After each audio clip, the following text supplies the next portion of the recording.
Tervetuloa Vanhattavat podcastin ensimmäisen lähetyksen pariin. Ja meillä on mukana täällä Mohis Terve, terve. ja Jampa. Morjesta. Me ollaan tosiaan Vanhattavat ry, joka on rekisteröity tuossa viime elokuun puolella virallisesti ihan, mikä se nyt olikaan, siis yleishyödyllinen ei yhteisö, Joo, näin vaan on. siis Yhdistys. Yhdistys, kiitos. Mm. Ja tosiaan siis virallisestihan se on nyt niin kuin Sotkamo on tämä kotipaikka tällä. Ja meillähän niin pääasiallisena tarkoituksena on ylläpitää ja kehittää ulko- ja sisäpelejä sekä tietoteknisiä harrastusmahdollisuuksia. Että meillähän on lähtenyt tämä homma tämmöisestä niin kuin oikeastaan Discordista ihan liikkeelle. Ja sitä myöten sitten palvelimista. Eli meillä on, Kyllä. meillä on etäpalvelinta nyt 2 kappaletta tällä hetkellä käytössä, jossa meillä toimii nettisivut ja toimii muutamia pelejä. Kyllä, ja sitten tuosta Discordista puheen ollen, niin meillähän on siellä se oma niin kuin nettiyhteisö, ja siinä on nyt yli 70 jäsentäkin, että sille on ihan hyvin tullut tässä muutamien vuosien aikana porukkaa lisää. Että Ja on se aina mukava katsoa, että sitä porukkaa tulee lisää. Että ei se niin kuin, mitä enemmän on porukkaa pelaamassa, niin sitä hauskempaa se on. Että me kaikkihan pelataan pääasiassa aika monia pelejä, että muiden kanssa, jotka on yhteisön jäseniä. Että ja yritetään sitä, että ollaan niin kuin aktiivisia siellä muiden mukana. Hei, ollaanhan me saatu järjestettyä se tappelupeliturnauskin silloin. Ja olihan siinä, mikä se muu toinen peli oli siinä silloin? Muistaako kukaan? Eli tämä olihan siinä nyt, mikä se on, millä pelataan siinä sitä ajopeliä, tämä. Crash Team Racing oli. Sehän se oli siinä mukana Uh-huh. muun muassa. Mutta mä olin joskus, miten kauan tästä muuten onkaan aikaa? Siitähän on jo parikin vuotta taitaa olla. No niin, sitä taitaa olla. Menee nuo vuodet niin nopeasti, ei pysy aina perässä. Mutta joku asiat ei muutu, että se, että niin kuin ollaan tunnettu vuosien takaa toisemme, että se asia ei vain muutu ja asiat vaan kehittyy. Kyllä. Niin tämmönen päätettiin tosiaan tehdä ja no, sanotaan näin, että pistetään tuohon linkkiä sitten tuohon meidän Discord-kanavalle ja myöskin linkkiä sitten tähän vanhattavat.club-sivustolle. Ja tervetuloa vaan tutustumaan, että saapi käydä ja saapi lähteäkin, jos ei tykkää, mutta toki toivotetaan tervetulleeksi. Kukaan ei pakota. Juuri näin. Että se on ihan puhtaasti suomalaisille tarkoitettu yhteisö alun perin, ja siinä me myös pysytään. Ja Mitäs aiheita meillä on tänään? Mitäs aiheita meillä onkaan tänään? Meillä on hieman uutisia, on tuossa vähän biotekniikka-uutista ja peliuutista, ja sitten meillä on keskusteluaiheita, että mitä pelaaminen on ollut ennen ja mitä se on nyt. Ja onko pelaaminen suorittamista vai vapaa-ajan rentoa harrastamista, sekä verkkopelaamisen hyödyt ja haitat. Tämmöistä pientä olisi luvassa tällä kertaa. Kyllä. Ja mä voisin vaikka aloittaa näistä tietotekniiksistä artikkeleista, että kun meistä nyt jokainen on niin kuin valinnut yhden tähän, niin mä voin aloittaa. Niin. Tää olette varmaan kuullutkin tästä, mikä nyt on ollut valtamediassakin, tämä Jimsin droonikauppa, että siellä tosiaan kävi tälleen, että Jimsi myi 3500 droonia ja niiden sitten epäillään päätyneen sitten tuonne Venäjälle. Niin tästä sitten on herännyt tämmöistä vähän isompaa keskustelua ja tämä hommahan niin kuin siis lähti, mä luin tästä After Downin artikkelista ja siinä oli, että viime syksynä Yhdysvalta oli lisännyt niin 2 suomalaista yritystä heidän pakotelistalleen, Luminor ja Siperican, jotka oli sitten niin kuin myynyt sitten eteenpäin Venäjälle nämä droonit. Ja siitä tämä homma niin kuin lähti. Ja se nyt on tätä aikaa kun mennyt, niin sitten sitä nyt syytetään, että hetkonen, että onko Jimsi ollut tietoinen tästä. Ja joo, sille jos artikkelia äkkiä lukee, niin että se 3500 droonia, niin se kuulostaa äkkiseltään paljolta, mutta sitten kun tässä on kumminkin se on tapahtunut niin kuin pitkässä aikajaksossa, siis silleen niin kuin yli vuoden aikana. Ja sitten tämähän homma on silleen mennyt eteenpäin. Tässä artikkelissa sanotaan, että sitä on niin kuin oikeudenkäynnissäkin yritetty sitten käsitellä ja sitä ei ole pystytty todistamaan, että Venäjä oli kommentoinut, että heidän niin kuin tullitietojen väitteiden mukaan ne droonit on jatkanut matkansa Turkkiin ja Kazakstaniin. Mutta sitten tämä on niin kuin nyt herännyt sitten semmoista närää, että tukeeko sitten Jimsi Venäjää tällä toiminnalla. Ja he on sitten niin kuin kiistäneet nämä syytteet. Että tämmöinen uutinen. Aika niin kyllä isosti lähdetään syyttelemään, jos myydään droneja, niin siitä, että tuetaan jotakin valtion sotatoimia. Että aika karua toimintaa. Että sillä No saattaa olla pitkäaikaisetkin haittavaikutukset tämmöiselle paikalliselle suomalaiselle yritykselle, niin kuin Jims. Sehän on aika iso kotimainen yritys. Että On toki, että no toki eihän se silleen enää ole niin kuin täysin suomalaisomistukset. Tässähän niin kuin myytiin Saksaan tuossa, oliko se 2018, mutta kumminkin. Niin, kyllähän siihen niin kuin on jo niin kuin reagoinut, mitä näkee tuolla uutisissa, että heiltä on niin kuin lähtenyt sponsoreita pois. Ja eikä semmoisia yhteistyökuvioita enää samalla lailla Jimsin kanssa. Että semmoinen välitön vaikutushan tällä on ollut. kyllä mä niin kuin ainakin koen, että Jimsi, että mä oon voinut luottaa siihen aika kovasti, että viimeisimmän tietokoneen mä esimerkiksi tilasin suurimmaksi osaksi Jimsiltä, niin Joo, on se niin kuin, kyllä se niin kuin mua ainakin koskettaa kuluttajana aika paljon.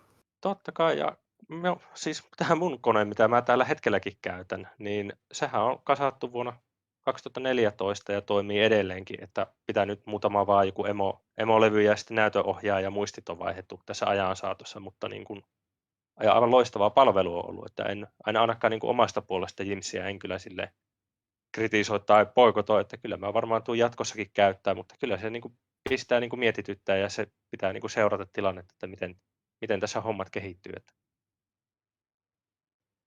Onko Reisko lähettää tähän jotain ajatuksia? No, just tässä mietin kanssa sitä, että tuskinpa varmaan niin kuin ihan ajatuksen kanssa mitään ovat tuommoista niin kuin suunnitelleet myyvänsä, eikä, siinä, niin, niin kuin, tuskin. eikä niillä ole niin kuin osaa eikä arpaa.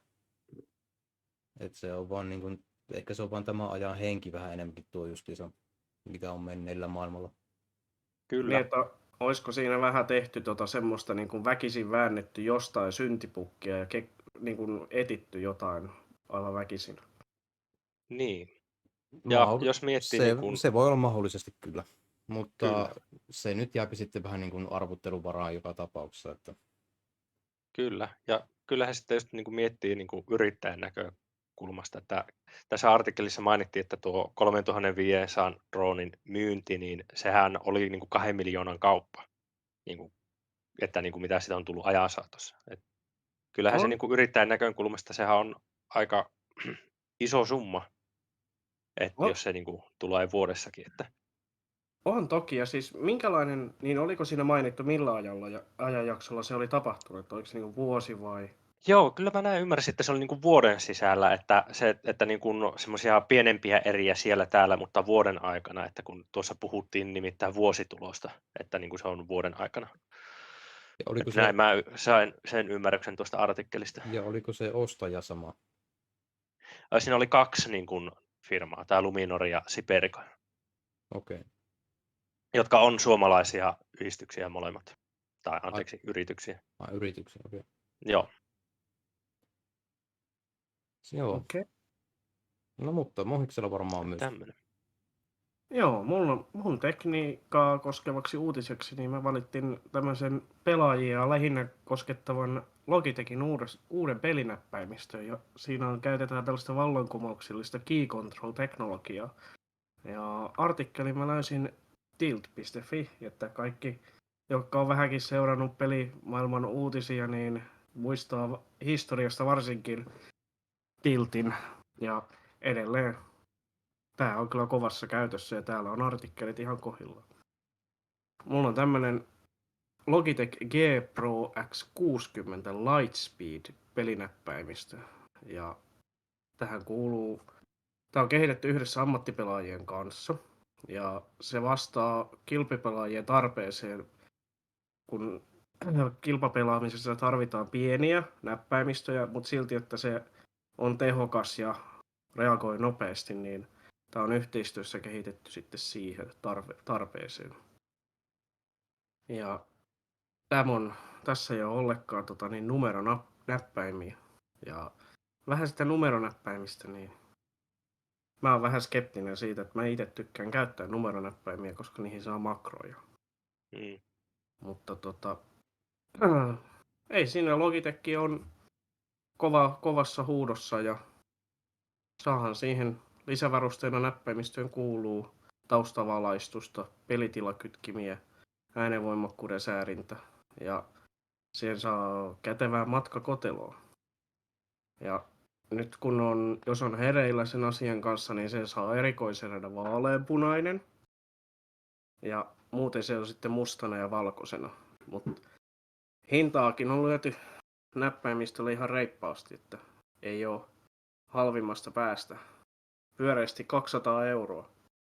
199,99 euroa ja saapuu kauppoihin, tai se on jo kaupoissa, mutta 16. huhtikuuta 2024.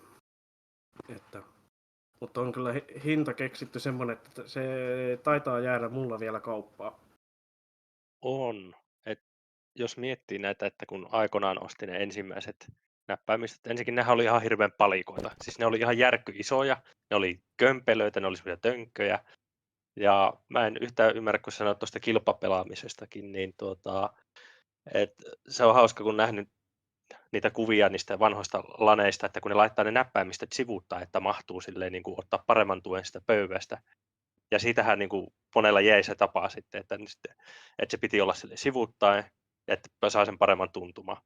Mutta sitten, että niin kuin nykyään kun on tullut nämä kevyempiä, pienempiä näppäimistöjä ja sitten vasteajatkin on niin kuin pienemmät, että kyllä mä niin kuin ymmärrän sen kilpapelaamisen kannalta ja näin. Ja että hinta, sitten mitä taas niin kuin hintaan tulee, niin kyllä mä muistan, mullakin on Logitechin tässä G105 käytössä, niin tämäkin oli yli 100 ja sekin jo tuntui silleen, että vähän hampaat irvessä tästä maksaa. Mutta kun toisaalta kun on sitä peliharrastamista ja näin, niin totta kai sitä haluaa satsata siihen laatuun ja näin. Ja kun tämmöinen kilpavarustelu, kun menee koko ajan eteenpäin, niin kyllä se sitten näkyy noissa hinnoissakin, että se voi olla varmaan tämmöinen nykystandardi toikin, että 200 euroa näppäimistöstäkin nykypäivänä. Mullakin on tosiaan laatu, että mulla on yhteensä maksaa 25 euroa tämä hiiri ja näppäimistö. Siinä on laatu. Ja onko se ollut monta vuotta ne käytössä? Suhkot. Tietysti tuo edellinen hiiri jäi vasara alle, mutta vahingossa. Mutta se, että niin kun, tämä näppäimistö on ollut tietysti jo toistakymmentä vuotta käytössä. On ollut ihan semmoinen tarpeessa oleva ihan hyvä näppäimistö. Ei tarvitse kovin kummonen olla. Ja se, että on pystynyt kuitenkin pelailemaan suhkot paljon pelejä, niin on ihan itselle riittävä. Ja kuitenkin on niin kuin numeronäppäimistö, siis just se tuosta, niin kuin mitä Mohis sanoi, niin itsellä kanssa pitää olla tuo numeronäppäimistö ehdottomasti.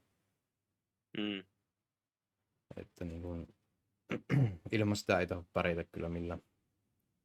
He oli perustellut sitä numeronäppäimistön poistamista sillä, että on enemmän tilaa pöydällä hiiren liikkeelle, että näissä FPS-peleissähän se tähtääminen tapahtuu hiirellä, niin sulla on enemmän pöytätilaa, että jos on matala, pitää liikuttaa hiirtä niin kuin isoja alueita. Niin, eli matala senssi, joo.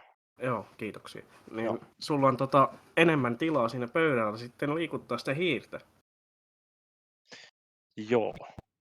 Mä oon nähnyt niin kuin tuohon liittyen just, että jos nyt otetaan nopeasti esimerkkinä vaikka tuo Counter-Strike, eli CS:GO, niin siinä jos sä vaikka pelaat sitä ja sulla on tuo sniperi, niin, ja sulla on se matala senssi, niin mä oon nähnyt, että yksikin tyyppi, kun se pelasi, niin se veti sen niin kuin käden niin kuin sitä tietokonepäivän oikeasta laajasta sinne vasempaan laittaa, että se liikkuu semmoinen niin kuin ehkä sentin siinä näytöllä. Siis semmoinen niin kuin todella valtavasti vaatii sitä tilaa. Mutta jotkut pelaa sitten sillä tasolla, että jos ne haluaa oikein tarkka olla siinä, niin kuin, että se saa just sen ampumasektori siihen, mihin haluaa, niin sitten se pitää vetää tuolle.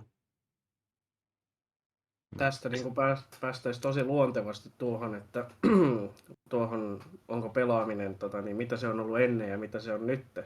Mutta palataan siihen sitten vähän myöhemmin. Me voitaisiin käydä tätä läpi tuossa sitten vielä lisää.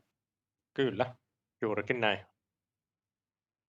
Mitäs meillä oli sitten No joo, siellä? mulla varmaan myös sitten tuohon tietotekniikkaan liittyvät uutinen.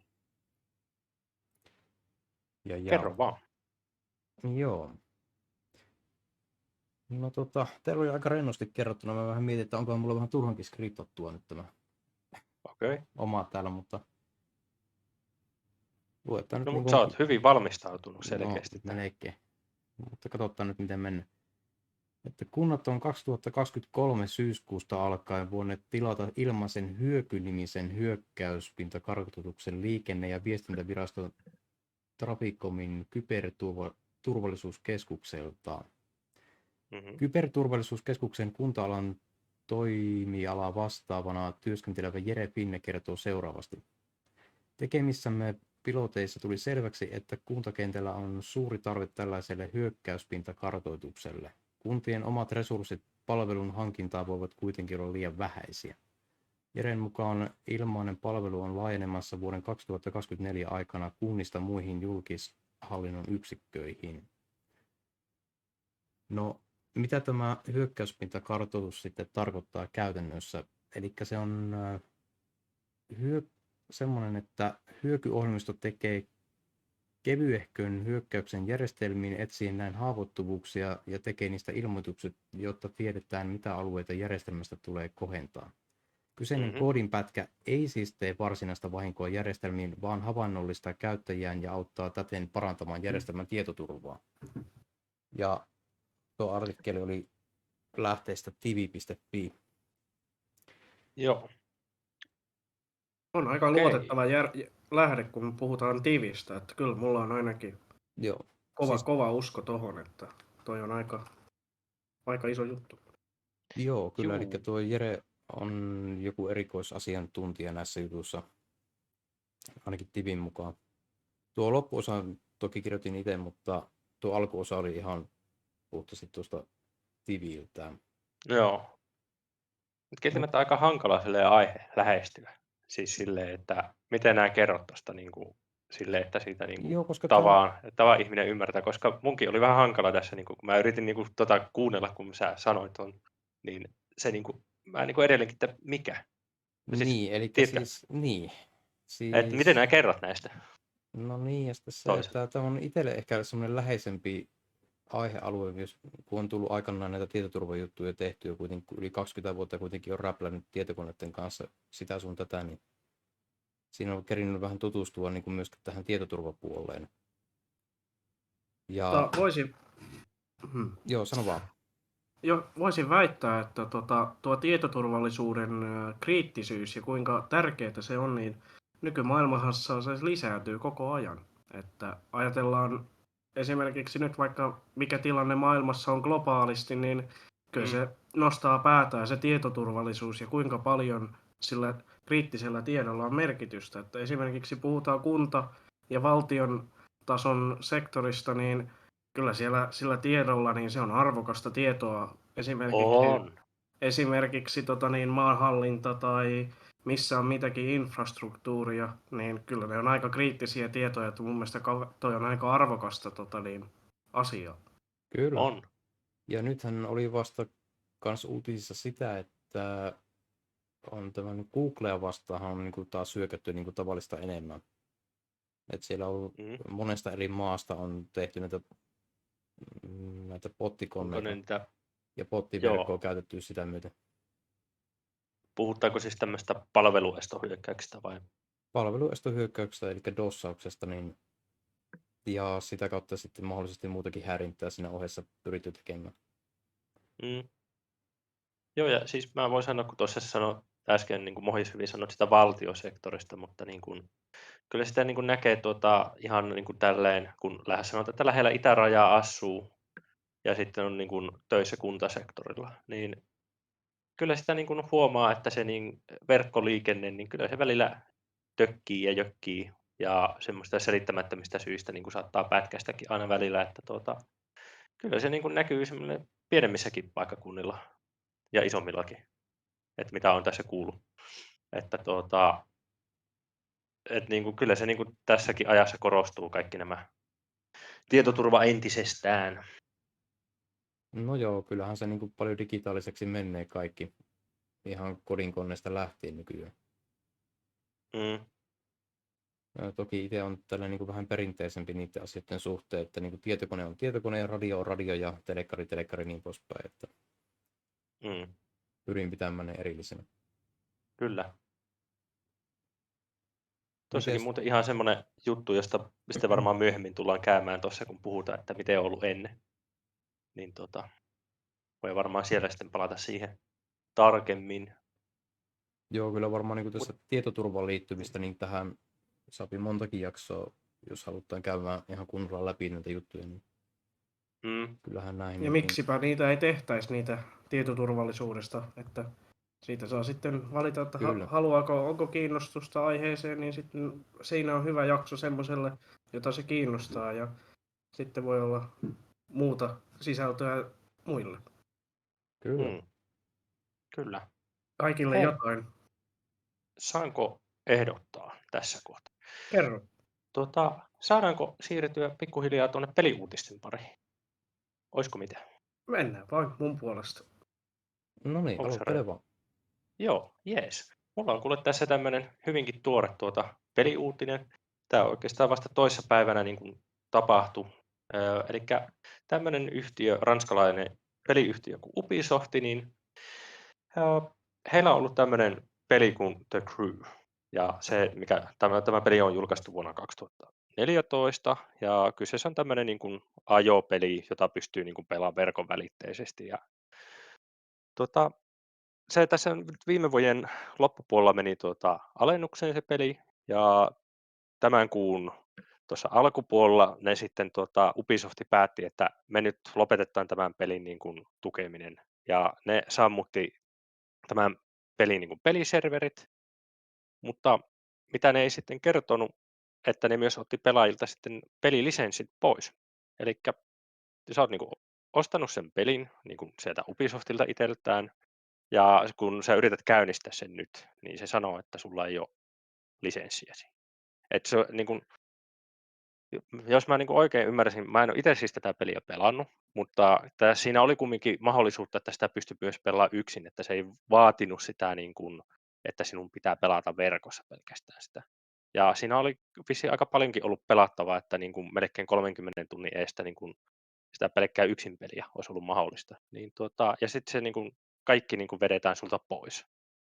Niin kun, tämä on niin kun herättänyt sitä aika paljon keskustelua tuolla netissä ja nettifoorumeilla, ja siellä on niin kun sitten jopa pyydetty niin kun tältä Ubisoftilta niin kun kommentointeja tuohon asiaan liittyen, että onko tämä niin kun nyt ihan laillista, että vedetään niin kun ihan kokonaan kaikki pois sulta. Että niin, en tiedä mitä mieltä itse olette, että jos te niin kun ostatte peliin ja sitten teiltä vaan yhtäkkiä sanotaan joku päivä, että ette saakaan pelata sitä. Niin, mulla tulee mieleen ensimmäisenä heti tosta semmoinen, että toihan on ihan täys rikos. Niin. Niin kun, jos ajatellaan näin vanhan ajan tyyliin, että mä ostan lautapelin ja mä annan sen vaikka Jampa sulle. Kyllä. Niin, ja tässä on sulle tämmönen, ja sit mä tuunkin viikon päästä, joo, hei, mä otan sen takas. Niin. Ja sä et saakaan pelata sitä enää. Niin on vähän silleen, että tää nyt ei ole mennyt mun mielestä ihan putkeen. Miten mieltä Freijori? No, kyllähän sen niin kuin yritän pietellä ehkä itteni, koska siis onhan tuo nyt aivan törkeä teko. Koska kyllä jos sä maksat jostakin, niin ja eikä siinä ole erikseen mainittu, että se on vaan vuokralla. Niin.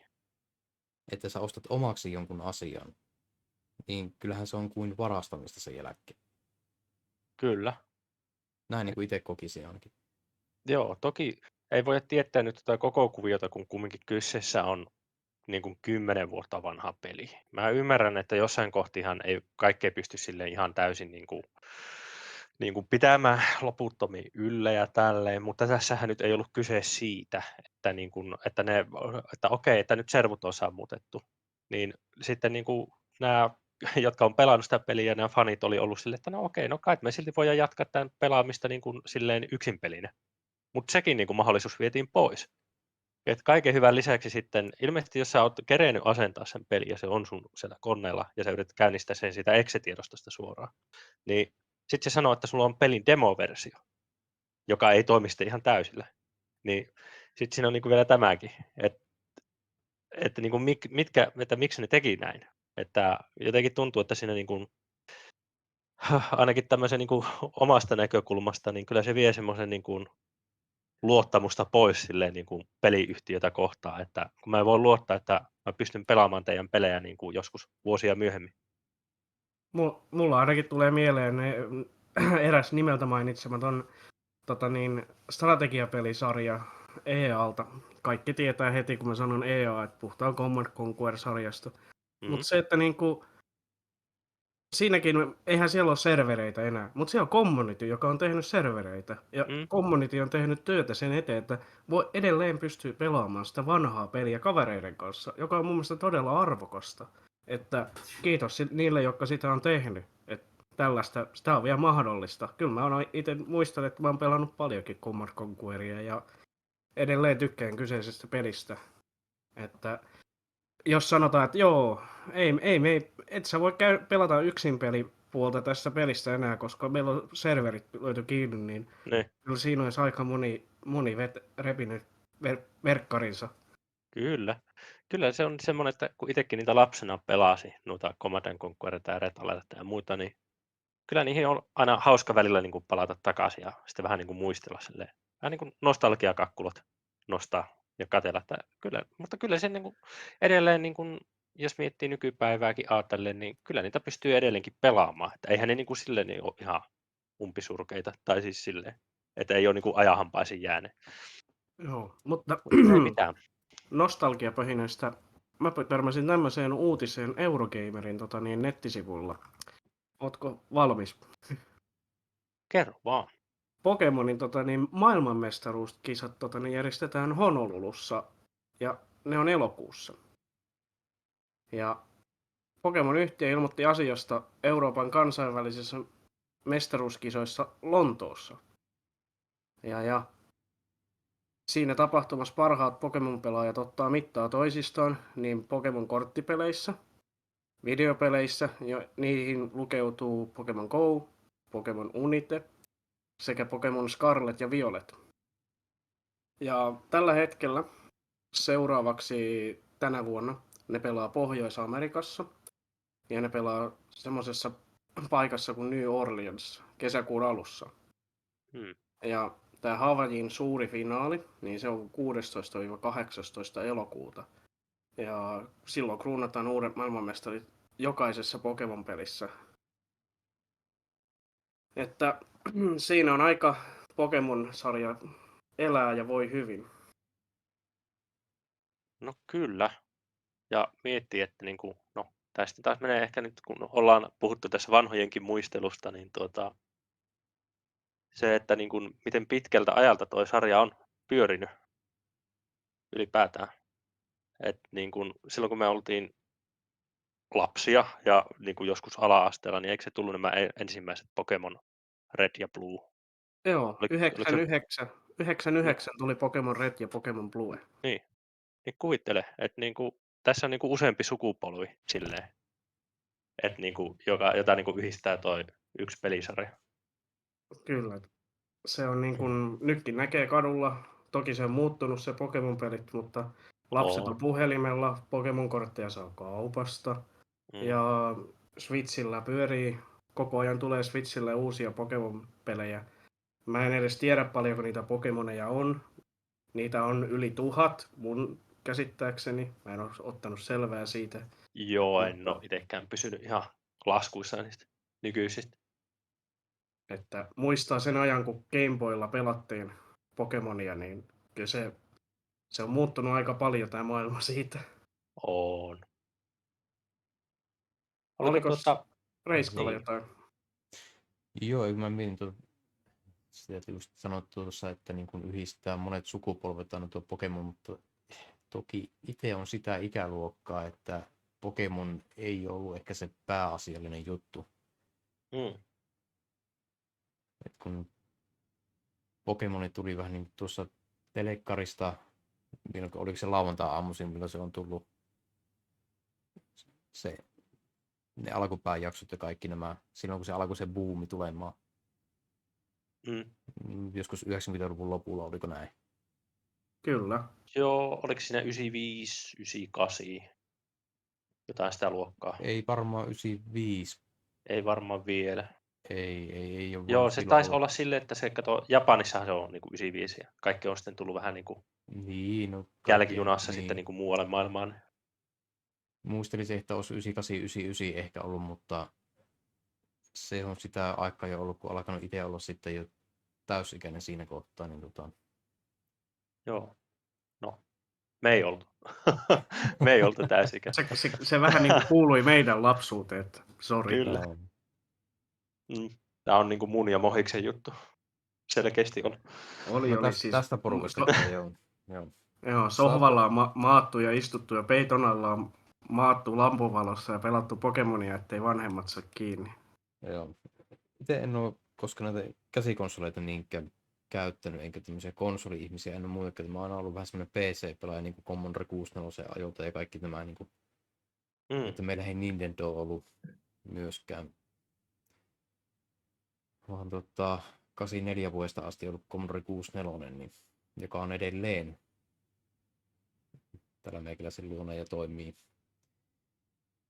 Mutta joo, kyllä kat sitä monenlaista sukupolvea, kat siihen on nyt nykyäänkin vielä tietysti porukkaa sitä pelailee, ja mä en tiedä miten se käytännössä nämä kortit sitten, mitkä on myöskin toimii kauppojen hyllyllä, niin onko ne edelleen vielä niin kuin keräilyvalttia vai onko ne niin kuin pelattavissa vai mitä porukka tekee niille? Joo, kun tossahan taisi olla, että sitähän on edelleen niitä korttiturnauksia olemassa. Joo, ainakin tämän artikkelin mukaan siellä on korttiturnauksia ja ehkä sanotaanko näin, että kun internetti on kehittynyt ja kasvanut ja yhteisöt on kasvanut ja löytänyt toisensa, niin ehkä se korttien keräilyarvo niille on omansa ja sitten on myös korttipelaajille se oman ryhmänsä, mutta kyllä siinä oli se välissä semmoinen hiipuminen tässä 90-luvun ja nykyajan, mutta tuntuu, että se on enemmänkin kasvamaan päin taas. Että toistaako historia itseään. Mutta mikä se on ollut Reiskan viikon valinta? Niin, mitä sä oot valinnut? No lähettäpäs lukemaan tätä hommaa näin, että tänä vuonna on tarkoitus ilmestyä massiivinen monin peli, jonka tarina on tunnettu muun muassa Arrakis-planeetan ja Muad'Dibistään. Joko porukka arvaa, mistä on kysymys? Tähän saattaa liittyä mausteet. Saattaa liittyä mausteita kyseeseen peliin. Mulla tulee ensimmäisenä mieleen madot. Kyllä. Joo. Kyse on tosiaankin pelistä, joka kulkee nimellä Dune Awakening. Paljon on lupautu pelintekijöiden puolelta tämän kyseisen pelin tiimoilta. Pelin tekijät ovat olleet mukana elokuvastudiossa, jossa viimeisimmän Dune-elokuvan kuvauksia on kuvattu ja ovat myös sitä kautta ottaneet inspiraatioita ja mallinnuksia peliinsä. Ornithopterit tulevat olemaan mitä ilmeisemmin tärkeä kulkuväline Arrakiksen laajoilla dyyneillä, jossa madot ovat ainainen riesa. Ainakaan pelin alkuvaiheessa pelaajilla ei ole mahdollisuutta ratsastaa madoilla, kuten Frank Herbertin alkuperäisessä kirjassa on kuvailtu. Talot Atreides ja Harkonnen näyttelevät osansa jo pelin julkaisusta lähtien, mutta talo Ordos on kaiketi tarkoitus tuoda peliin sen myöhemmissä päivityksissä. Tällä hetkellä pelin voi laittaa Steamissa vasta toivelistalle.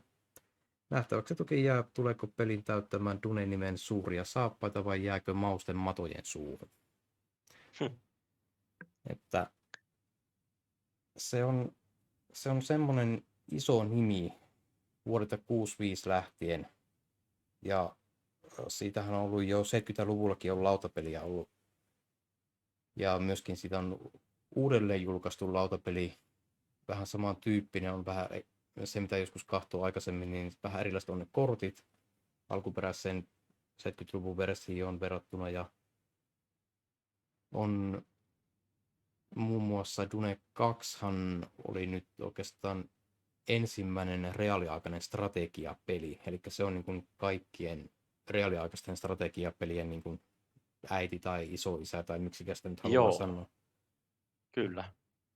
Koska mä muistelisin, että se meni jopa näin, että aluksi tuli nämä Duneet ja sitten siitä ei mennytkään pitkään, niin tuli Red Alertit enemmän. Saatan olla väärässä, mutta mä muistelisin, että se inspiroitu tai ne sai inspauksen tuosta Duneesta nimenomaan.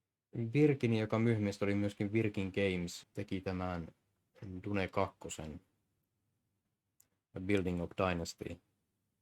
Ja siitä oli myös Sega Genesikselle myös oli yksi versio tehty, jota kans tuli pelattua aikana lapsuuden kaverin luona.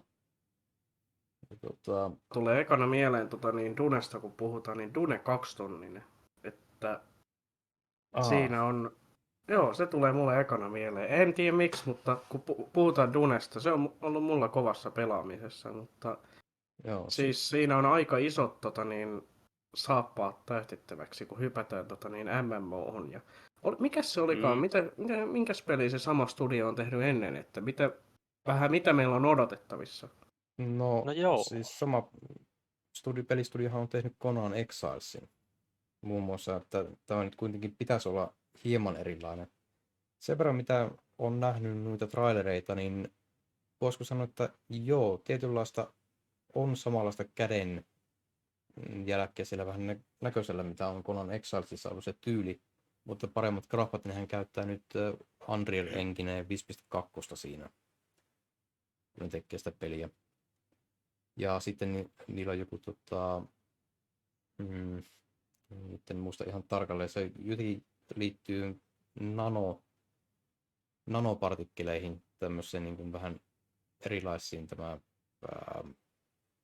niin kuin kaikki mallinnusten se näköetäisyys, miten se renderöi siinä niin kuin livenä, mikä on mahdollista tällä Unreal Engine 5.2. Joo.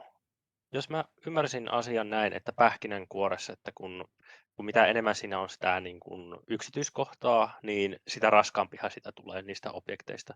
Niin sitten ne on jotenkin onnistunut vähän niin kuin survomaan tai tiivistämään niitä yksityiskohtia, mutta samaan aikaan ne on kevyempiä. Ne jotenkin, mä en nyt ihan osaa sanoa sitä niin kuin lyhyesti ja eli siis se on niin näin mä ymmärsin sen. Semmoista kuin LOD-menetelmä, eli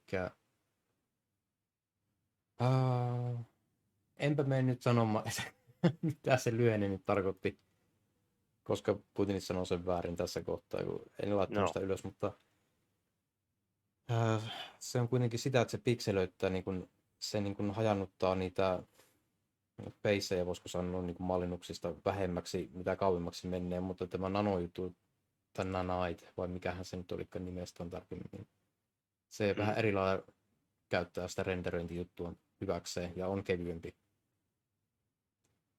Mutta ihan siis näyttävän näköinen peli on tuo Dune Awakening joka tapauksessa, ja kyllä nyt tietysti mielenkiinnolla ootan, että pääseeköhän sitä pelailemaan ja tuleeko sitä pelattua.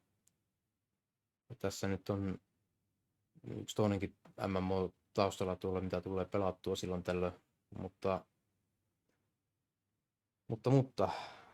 kun puhutaan ja hehkutetaan, tämä on monesti käynyt, että kun hehkutetaan oikein paljon jostakin asiasta isosti, niin lopputulos on sitten ihan semmoista pelkkää dadaismia, että se ei niin kuin lähekään sitten. Kyllä se taitaa nykypäivänä monenkin pelin kohdalla on tullut se, että hehkutetaan ja käytetään isosti siihen markkinointiin ja siitä tuleekin semmoinen, että okei, no tää nyt sai tämän verran pelaajia ja meillä on tämän verran aloituksessa pelaajia ja sitten käykin niin, että 90% pelaajista niin lopettaa, että ne ei pelaa enää ikinä tai voi palata sen pelin pariin myöhemmin, mutta se taitaa olla nykyään aika monen pelin semmoinen ongelma, että yrittää liian nopeasti saada se ulos, ettei tehdä valmiiksi, koska eikö ennen ole tehty pelit valmiiksi, että se on CD-llä tai DVD:llä, että et sä siihen paljon enää ole tehnyt patcheja sen jälkeen. Ei. Niin. Toki niissäkin osassahan on virheitä ja tämmöisiä, mutta siltikin tunnustavaa, että nykyään niitä virheitä pukkaa olemaan niin kuin tavallista enemmän. Ainakin mitä niin kuin muistelee. Ehkä aika kuluttaa muistot, mutta on paljon pelejä, joissa niin kuin on jäänyt asiat puolitiehen. Mutta näin. Kyllä. Tämmöiset arvostelut kautta artikkelit meillä oli tietotekniikan ja sen pelien verran, saralta. Joo, saanko sanoa vielä tuohon, että tosiaan tähän peli löytyy Steamistäkin tällä hetkellä, Dune Awakening. Ja täällä nyt sanotaan, että julkaisupäivä on tulossa, eli tätä ei voi vielä ostaa, mutta sen voi laittaa tuonne toivelistalle, niin sieltä kyllä Steamin kautta ainakin ilmoitus tulee sitten, kun se on saatavilla. Kyllä, tämä ainakin mulla lähtee kokeiluun heti kun se tulee, että mä oon laittanut sen jo tonne toivelistalle ja meinaan kokeilla kyseistä peliä, että itekin MMOn ystävä nykyään on, niin kyllä, ehdottomasti kokeilu. No niin. Joo. Sitten. Siirrytäänkö me seuraavaan? Joo, eli meillä olisi niin kuin ihan tuossa aiheena olisi tällä hetkellä, että mitä pelaaminen on ollut ennen ja mitä se on nyt. Tätä aihetta tuossa vähän sivuttiinkin jo. Joo, kyllä. Kyllä. Jos kokonaisuutena niin kuin ajatellaan,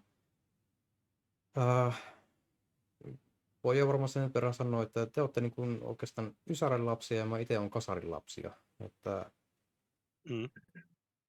semmoista, niin kuin, mitä teidän niin kuin ensimmäiset pelit oli?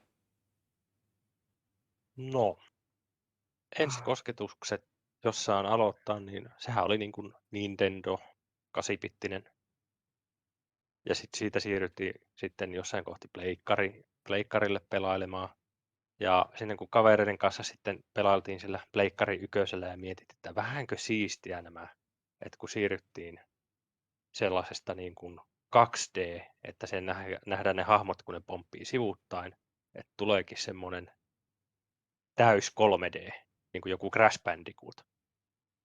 Ja sitä silloin niin kuin mietittiin, että nämä pelit ei kyllä tästä varmaan ikinä mene paremmaksi silloin lapsena. Että se oli niin kuin se lähtökohta. Mites teille? No, mulla ensinnäkin on Game Boy Advance, Pokemon Red. Sitten siellä on ollut, mulla on isosti mielessä Sega, että niin siellä on muun muassa Sonic. Mulla taitaa olla se edelleenkin vielä jossain nurkassa, pitäisi kaivaa esiin nyt tästä. Ja sitten eka pleikkari, kun se tuli, niin siellä oli Gran Turismo ja Tekken, että niillä on aloitettu pelaaminen. Ja muistan niitä hetkiä Gran Turismon puitteissa, kuinka monta tuntia sitä on pelattu. Siis se on ihan käsittämätöntä. Nyt kun miettii, että Gran Turismo ja Gran Turismo 2 vielä sen jälkeen, niin ei tästä ja autopelit voi parantua. Se joo, eipäs puhuta siitä sitten enempää. Juu, siihen meni kyllä aika monta tuntia. Joo, sitä on varmaan turha laskea oikeastaan tänä päivänä enää, että paljonko on kuluttanut penkkeillä istuessa niin kuin tietokoneen ääressäkin näiden pelien kanssa. Että niihin uppoutuu varmaan jokunen, voisiko sanoa, parempi laskea varmaan ne pelitunnit kuukausissa. Kaiken kaikkiaan. Joo, ei riitä silleen, että no tunti siellä, tunti täällä. Niin. Että...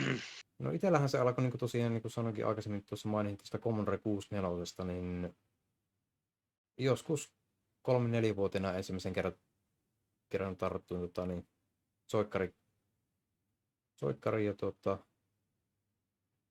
se minkä muistan, että ensimmäinen peli olisi Boulder Dash. Eli semmoinen pikku ukkeli, joka kerää timaatteja. Se menee ruudusta toiseen.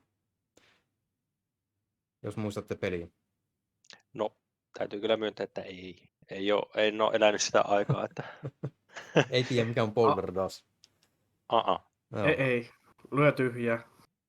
Selvä. No, se on sitten googletusta tämän nauhoituksen jälkeen. Mm-hmm. Vaan. Jos Sieltä niin kuin saan. aika pitkään se oli naapurissa oli kans sitten oli Commodore 128 oli yhdellä naapurilla ja sielläkin tuli käytyä pelailemassa. Et paljonhan niitä kasetteja vaihdettiin ja pelattiin ja jopa omat turbokasetit tehtiin.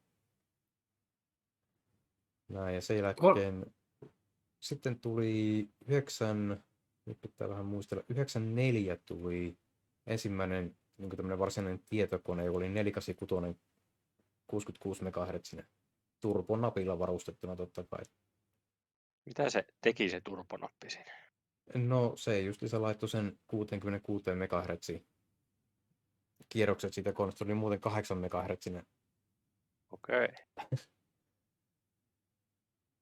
Ei niitä ihan vanhimpia koneita, mutta kuitenkin sanottuna, että sitä aikakautta vielä ennen Pentiumia että mutta kyllä siinä sai toimimaan Wing Commander 4, Windows 95 toimi kuitenkin ja enpä muistakaan mitä kaikkea siinä sai toimimaan, mutta silläkin tuli kulutettua aika paljon aikaa ja siitäpä se niin kuin mielenkiinto sitten varsinaisesti tietokoneessa lähti. Ja sen jälkeen sain joskus 99 vuonna Pentium 3 500 koneen ja siitä seuraava onkin sitten itse kasattuja kone. Ja sen jälkeen onkin sitten pelkästään itse kasattuja. Aivan. Semmoinen pikku historia meikäläisestä. Niin, että Joo. tietokoneosaamista löytyy jo vuosikymmenien takaa. Luopi sanoa, että semmoinen reilu parikymmentä vuotta tullut varsinaisesti räplättyä näiden koneiden kanssa. Enemmän ja vähemmän työksi ja harrastukseksi. Että...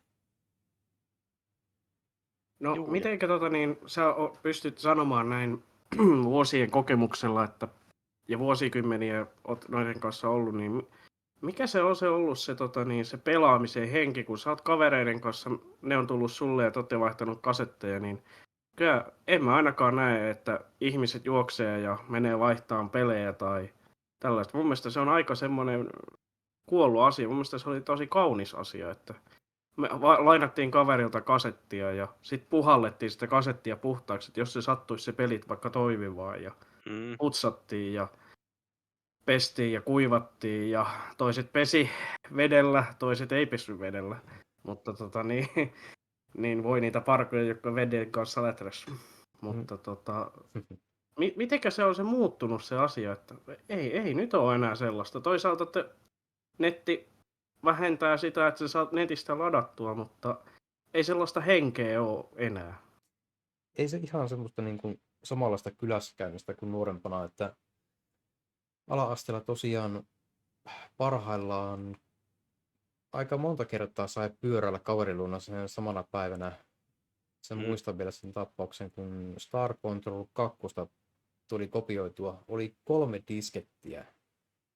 Ja se vei noin reilun 50 disketin verran sitä tilaa. Kun diskettiin tosiaan mahtuu vain 1,44 mekkaa. Niin ARJ 241 piti pakata aina ja sitten purkkaa omalla koneella ja taas viedä tyhjät korput takaisin ja ei muuta kuin kaverin koneelta vaan ottamaan ne taas 3 ja ei muuta kuin taas polkemaan. Ja se ei polettu ihan 1 eikä 2 kilometrin päähän, vaan se oli niin semmoinen mitähän siitä olisi matkaa? Joku 3-4 kilometriä. 3-4 kilometriä about matkaa ja siinä sitä tuli kesäpäivänä polettua polkupyörällä sitä. Ihan vaan sen takia, että saapi yhden pelin kopsattua. Tuo kuulostaa kyllä tutulta, että toki tämä ei ollut sitä diskettiaikaa, mutta tässä oli joku pleikkari 2 ja 3 aikaa, niin kyllä sitä tuli se 7 kilometriä pyöräiltyä kaverin luokse. Että sai aina vaihdettua sitten, otettua toiselta pelin lainaa ja antaa itse sitten lainaa omaa peli. Että se oli ihan normaalia meillä, että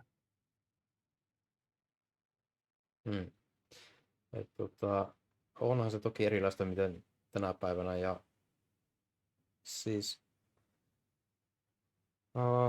Siis onhan se nykyään paljon hektisempää tuo kaikki, mitä niin kuin tapahtuu kuvaruudulla. On. Et- Se on totisista totta, että Kyllä vaikka mitä tietynlaisia enemmän niin kuin, välkkyviä valoja niin kuin on ollut ennenkin ja kaikkea tämmöisiä, että kuvaruutu on vaihdellut, mutta siinä se jotenkin se sisältö ei ole samanlaista semmoista hötkyilemistä, mitä se nykypäivänä niin kuin ainakin itselle on, että ennen toki nuorempana jakso pelata enemmän näitä FPS-pelejä, niin kuin Kodia, ja käytiin Suomi-servulla 2000-luvun alussa ja pelattiin niitä kaverin kanssa. Mutta ei jaksa enää samalla lailla, niin kuin, että tykkää semmoista rauhallisemmasta peleistä muutenkin. Että missä kerkiä ajatella ja kerkiä viihtyä enemmän oikeastaan sen pelin kanssa. Ja nykyään on tärkeämpää se, että saa viettää aikaa niin kuin muiden ihmisten kanssa. Että se ei ole pelkästään sitä yksin pelaamista.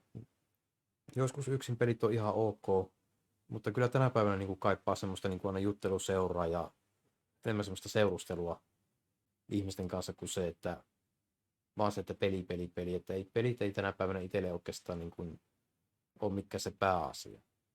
Se on kiva harrastus ja semmoinen niin kuin aivot narikkaa meininki, mutta kyllä se niin kuin ihmiset tekee sen jutun niin kuin tärkeämmäksi. Totta. mulla ainakin on kultaisimpia muistoja tämmöisestä kavereiden kanssa pelaamisesta, niin ne tulee World of Warcraftin ajoilta, kun mä pelasin sitä. Se, että mennään niiden kavereiden kanssa, joiden kanssa on pelattu sitä samaa peliä isosti. Meillä on ollut se 25 hengen ryhmä, joiden kanssa pelataan sitä, tai vaihtoehtoisesti 10, ja mennään sinne yhdessä, taistellaan yhdessä, ja se on sellainen yhdessä pelaamisen meininki siinä, ja jutellaan kuitenkin 3-4 tuntia saattaa päivässä mennä siihen, että jutellaan ympäri maailmaa olevien tyyppien kanssa. Ja sitten tehdään, saavutetaan ne asiat yhdessä, kun saadaan joku iso raid-bossi alas, niin kyllä siinä on niinku semmoinen todella hyvä fiilis tulee, että hei, me ollaan saatu tää homma tehtyä ja nyt sitten seuraavaa ja se yhteistyön tekeminen, mutta nyt sitten ei se sellaista ei tahdo olla enää. Että Harvemmassa määrin, mitä nyt. No, näin. Että ehkä toivottavasti niin jotkut vielä harrastaa sitä oikein paljonkin. Koska kyllä se, niin kuin, se tuo sitä yhteisöllisyyttä, just se konkreettinen läsnä oleminen. on meilläkin, niin kun me käydään kerran viikossa ne iltabossit käydään läpi, niin mun mielestä se on semmoinen hirveä mukava piristysruiske siihen viikkoon, että Niin. jotain semmoista, mitä odottaa, että hei, nyt me käydään tekemään noin. Niin. Että se on niinku, mä oon itsekin pohtinut, varmaan joskus on puhuttukin teidän kanssa tästä, että niin, se, että miten nämä niinku sitä, se on vähän sama kuin, että jotkut kun käy vaikka harrastaa jotain urheilua tai sählyä kerran viikko jonkun tietyn porukan kanssa. Mutta sitten toiset niin kuin pelaa sen saman porukan kanssa tiettynä viikonpäivänä. Mutta sä et oikein pysty siitä, niin kuin, että miten nää niin kuin sanot siitä niin kuin semmoiselle, joka ei pelaa. Että niin kuin, sua niin kuin katsotaan vähän silleen oudosti sen suhteen. Että... Niin, se pitäisi ymmärtää, että se on harrastus siinä, missä muutkin. Niin. Kyllä. Että tästä päästään tosi nopeasti sitten siihen, että mitä on niin kuin pelaamisen hyödyt ja haitat, varsinkin verkkopelaamisen, koska se ympäristöhän on todella addiktoiva. Että siinä jää hyvin herkästi muut asiat ympäriltä, niin jää vähemmälle huomiolle. No oikeastaan tässä olisi ihan hyvä hypätä tuohon seuraavaan, että onko pelaaminen suorittamista vai onko se niin kuin enemmänkin semmoista vapaa-ajan niin kuin rentoa harrastamista? Et minkälaiseksi se on mennyt oikeastaan tuo pelaaminen niin kuin loppupeleissä? Niin. No, mä voin ottaa tästä kopin heti, että jos puhutaan, että näppäimistö maksaa 200 €, niin mä en tiedä sitä vapaa-ajan rennosta harrastamisesta enää siinä vaiheessa, että jos sä maksat 200 € näppäimistöstä, niin se alkaa tuntumaan aika semmoiselta kovalta hikiseltä suorittamiselta. On, ja mietipä sitten vielä siihen kunnon penkit. Mä just kuulin, että yksi oli satsannut niin kuin semmoinen 1 000 euroa siihen omaan penkkiinsä. Jaha. Niin kuin, että se on niin kuin kunnollinen. Että niin kuin se, että sulla pitää olla hyvä peliasento, se on ergonominen. Sitten sulla pitää olla kunnon pelivehkeet. Ja sitten pitää vielä äänentoistokin olla kohdalla. Niin kyllä sä saat aika äkkiä. Riittääkö 2 tonnia? Ei välttämättä riitä. Että se on niin kuin varmaan semmoinen niin kuin aloitussumma, että päästään silleen, että pääsee niin kuin, sanotaan tämmöinen kilpatasolle niin sanotusti. Mutta tässä on sitten se mutta-aspekti. Esimerkiksi jos joku harrastaa vaikka autoja, tuunaa autoja, tai harrastaa jotain retkeilyä tai laskuvarjohyppäämistä, mitä ikinä, niin totta kai sielläkin maksaa ne välineet. Eli jos sä tuunaat autoa, niin 10 000 menee niin kun ihan tosta vaan. Että kyllä taas sitten pitää laskea sekin, että jos sä haluat harrastaa niin kun, että se on mukavaa ja näin, niin okei, sit sä satsaat siihen harrastamiseen. Että ei sitä niin kun voida kritisoida myöskään sitä, että ne maksaa liikaa. Että sehän on jokaisen meidän oma päätös. Totta kai, että tekipähän mitä tahansa, niin kyllä nuo harrastukset maksaa, että siitä nyt ei pääse yli. Kyllä, kaikki maksaa tänä päivänä. Mutta niin kun, joo, jos sä jatkaa tuota ajatusta, onko se sitä suorittamista niin kun vai vapaa-ajan rentoa, niin se on, ainakin ennen kuin noita on pelannut, niin siellä ei tullut semmoisia, että sulla on jotenkin rajoitettu se, kuinka paljon sä voit tehdä asioita vaikka päivässä jossain nettipelissä. Niin mä en muista missään kohti se tuli, mutta niin kuin rupesi tulemaan, että hei, sinulla on nyt näitä päivittäistehtäviä. Hei, nyt on tämmöisiä kausitapahtumia. Hei, nyt vaan tällä viikolla tapahtuu tätä. Että niin kuin tulee semmoinen fiilis, että ajetaan semmoisen, että jos sinä et ole täysin niin kuin kiinnittynyt pelaamaan tätä jotain, niin sä missaat jotain. Tulee semmoinen tämä niin sanottu FOMO-efekti, eli Fear of Missing Out. Se menee aika äkkiä sitten tuonne niin kuin psykologian puolelle tai sellaisiin, että niin kuin vaikutetaan siihen ihmisen psyykkeeseen. Eli siis tuo FOMO-juttu just se, että, niin kuin, että on se ulkopuolelle jäämisen pelko. Että sä jäät niin kuin jostain porukasta pois. Ihan sama kuin ajatellaan vaikka, että koulussa välitunnilla tai jossain muussa, niin kuin, tai sanotaan kouluaikana niin kuin vapaa-aikanakin. Sä et ole jossain kaveriporukassa, sä oot niin kuin ulkona sitä porukassa. Joudut vähän niin kuin heittelemään sitä porukasta, niin sama fiilis vähän niin kuin sitten tässä niin kuin pelimaailmassa nykyään. Ja paljon niin kuin myöskin, ja ei pelkästään pelimaailmassa, vaan myöskin sitten etenkin sosiaalisen median tienollahan sitä myös tunnetta, ja sieltä katsoo on lähtenytkin tuo koko FOMO-ilmiö. Mutta se on se ajatusmaailma, mikä pitäisi niin kuin suunnata ihan toisaalle. Siis ei niin kuin, nuo niin kuin, miten tuo nyt oikein muotoilista, vaan vähän jankkaa mulla päässä. Mutta siis koko se asetelma pitäisi tehdä ihan toisin. Että kun nämä on vähän ikään kuin semmoista hiljasta kiristystä on tehdä näillä pelijuttuilla, etenkin just nuo MMO-pelit. Ne on vaarallisia siinä mielessä, jotka on herkempi mielisiä, että ne ei pysty sitten irrottautumaan siitä. Tai sitten tulee se romahus. Mutta siinä vaiheessa se ei ole enää sitä vapaa-ajan rentoa harrastamista. Että ei, se on sitä sellaista aivosovussa suorittamista, että mennään niin kuin mun on pakko saada nämä tehtyä tai mä häviän jollekin. Tai jos mä en ole tuolla paikalla kun noin muut on, niin sitten mä en saa Tai sitten esimerkiksi, jos en mä ole mukana nyt just tuossa raidissa, niin sit mä en välttämättä saa sitä esinettä, minkä mä haluan. Ja siellä on just tää, että sä jäät jostain paitsi ja se tunne on ikävä. Tiedän sen itsekin, koska olen pelannut MMOta aika paljonkin. Niin se on aika iso asia sitä koko peliyhteisöä. Ja varsinkin niin kuin nuoremmalle väelle, niin sehän tuntuu paljon isommasti. Justiinsa ollaan niin kuin tunteiden kuohuaikona, eli teiniaikona ollaan pelaamassa näitä, niin sehän on kaikista isompia silloin. Eihän pienet lapsetkaan, niin eihän ne tunne samalla lailla taas kuin teinit.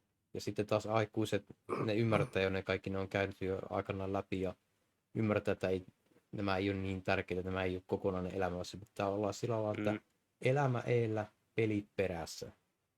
Niin se on, että sitä kannattaa pysähtyä miettiä, että jos se omalla kohdalla tulee, että muu on pakko, niin onko oikeasti pakko ensinnäkin pelata.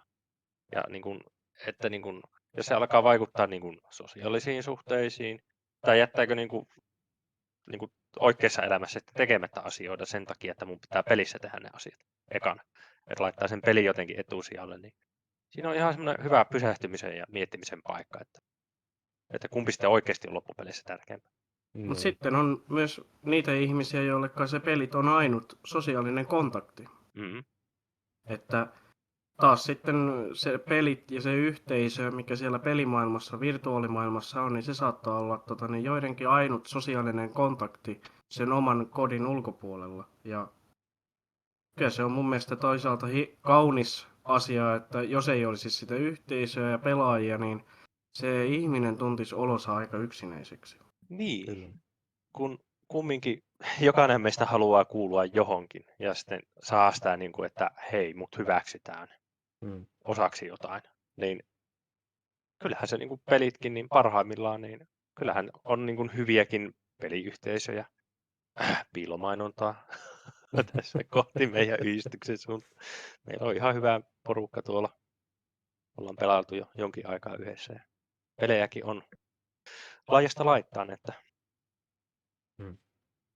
Että löytyy kaikille jotain, että löytyy MMOta, löytyy taistelupelejä, sitten löytyy sandbox-pelejä, eli niin kuin muun muassa Minecrafti. Pulmanratkaisupelejä. Niin, ja sitten voidaan kokeilla yhdessä uusia pelejä, että miltä tämä tuntuu porukassa, ja sitten voidaan vähän striimata sitä, sekin kokeillaan. Ja... Kyllä. Joo, no kun nyt päästiin sen verran, kun nyt vähän niin sivuuttaa tällä lailla niin mainostukseen tämä aihe, niin sanotteko, että meillä on ollut tuossa tosiaan alusta lähtien ollut niitä palvelimia käytössä ja sitä kautta me voidaan laittaa, mikäli mahdollista vaan laittaa, no sanottakoon suoraan, että Linuxille palvelinta pystyy kyseisestä pelistä, niin mehän laitetaan ja sitä saa käydä ilmoitteeksi pelaamassa. Mutta semmoinen pieni mainostus tähän väliin. Ja oikeastaan nyt kun kerran tuossa nettipeleistä nyt ollaan niin kuin puhuttu, niin samahan tuo hypätä oikeastaan tähän verkkopelaamisen niin kuin hyödyt ja haitat. Mitä te oikeastaan niin kuin näette, niin kuin, että kumpaa oikeastaan on enemmän niin kuin nykyajan verkkopelaamisen suhteen? Onko siinä enemmän hyötyä vai haittaa? Mun mielestä se yhdistää ihmisiä, niin kuin samanhenkisiä ihmisiä, jos vain siellä pelissä on sellaisia elementtejä, että sun pitää toimia muiden ihmisten kanssa yhdessä. Mutta sitten se myös saattaa tehdä sitä, että sä tunnet itsesi yksinäiseksi ja sä et ole kenenkään kanssa, jos pelissä on liikaa yksin tehtävää kontenttia. Niin, ja varsinkin kun jos mietitään nykypelaamista, niin aika paljon on semmoista niin kuin yksilösuorittamista, että hei, minä sain tämän saavutuksen, hei, minä olen hankkinut tämän tavaran, jota varten minun pitää nyt pelata jopa satoja, ellei tuhansiakin tunteja, että sen saa, ja sitten teet sen yksin. Niin kyllähän siinä voi olla semmoinen niin kuin tämmöinen eristäväkin vaikutus, että sä niin kuin, sitten se menee niin kuin eelle. Niin kuin tulikin tuossa aikaisemmin vähän mainittua sitä, että mihin sitten se laittaa sen, että mihin keskittyy. Keskittyykö sitten niin kuin yhdessä tekemiseen vai siihen yksinään tekemiseen. Mutta niin, se on, miten sitä ajattelee, että osahan kumminkin tykkää, toki osahan meistä on semmoisia, että me tarvitaan sitä niin kuin yksinään oloaikaa ja sitten niin kuin viihtyy yksinään, mutta kyllä niin kuin loppupeleissä, vaikka itsekin on ollut aikana aika erakkoluontoinenkin ihminen, mutta kyllä sitä niin kuin niitä ihmisiä kumminkin kaipaa siihen ympärille ja sitten haluaa olla niiden ihmisten kanssa. Ja jos sitten nuo nykypelit on sellaisia, että sä enemmän niin kuin pelaat yksinään, niin kai sitä sitten niin kuin yrittää miettiä, että no okei, että olisiko sitten mitään, mitä voisi pelata edes vähän jotenkin porukalla. Että kyllä niitä yksin pelejä, niitä riittää. Niitä on tuhansia On. Ei varmaan enemmänkin. Että ei riitä vuosi eikä 2, jos rupeaa pelaamaan yksin pelejä. Ja Joo, no, kyllähän sitä niin kuin, pelejähän saa pelattua vaikka loppuelämässä, sitä on nykyään niin paljon.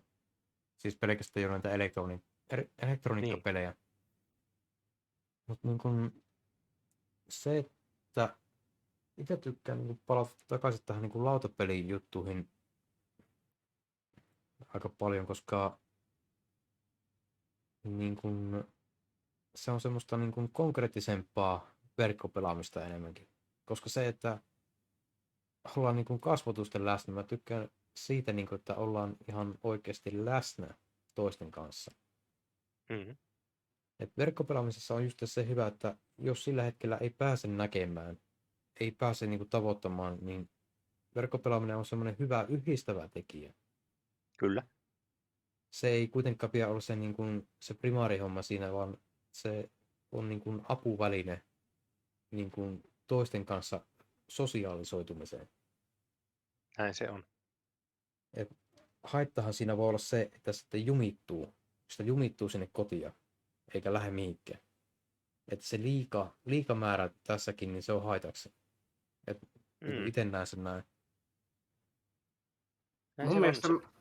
niin, Joo. mun Sano mielestä vaan. nykymaailman meno on todella hektistä, että sun pitää kellottaa se, että okei, sä oot tällä kellonajalla, sä oot salilla, sun pitää suorittaa se liikunta, se sali, se rentoutuminen. Sit sä oot töissä, katot minuuttiaikataulua töissä, onko se ollut 2 minuuttia ylitöistä tai 2 minuuttia liian vähän.